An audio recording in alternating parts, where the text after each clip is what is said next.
Високите температури, топлотниот бран која зафати Македонија, која во моментов е во портокалова фаза, ќе биде наше секојдневие и во претстојните 2 дена.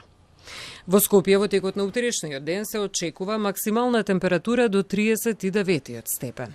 Високите температури ќе продолжат и во втората половина на месец август, можеби за неколку степени пониски, но сепак над просекот за овој месец. Температурите дневни во следните денови ќе бидат во интервал од 33 па се до 39 степен.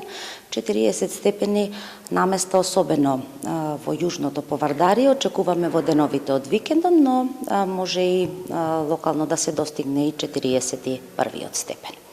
Во Скопската котлина во текот на утрешниот ден очекуваме максимална температура до 38 степени, а во следните денови до 39 степен, значи за Скопје е највисока температура во следниве денови до 39 степени.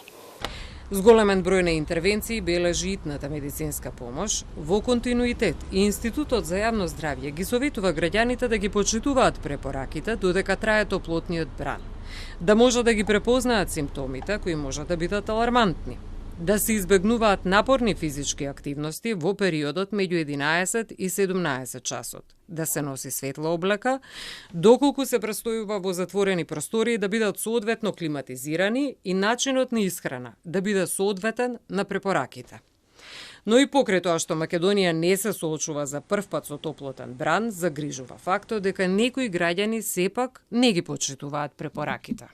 Значи, најмногу ме загрижува кај ранливите категории на лица, односно хроничните болни, кои што излегуваат во периодот кој што не е дозволен за да излегуваат на отворено, и затоа особено треба да се внимава, значи хроничните болни, особено оние кои што се со кардиоваскуларни заболувања, оние кои што се со невролошки, со белодробни заболувања, да ја земаат својата терапија редовно и соодветно да избегнуваат излегување на сонце во периодот кој што се забранува излегување на сонце. Дополнително, ние како Институт за јавно здравје имаме и препораки кои што се за вработените, особено треба да се внимава на вработени кои што се во отворени простории кои што работат, а исто така и оние кои што работат во затворени простории да бидат добро климатизирани. Исто така постојат и препораки кои што се до матичните лекари, како да ги препознаат своите симптоми, знаци, доколку дојдат пациенти, значи со топлотен едем, со топлотен удар.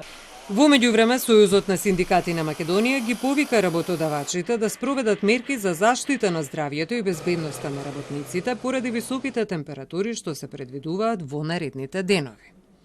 ССМ неколку години бара во регулативата да се наведе точно над кои температури на плюс и под кои температури на минус не треба да се работи на отворено.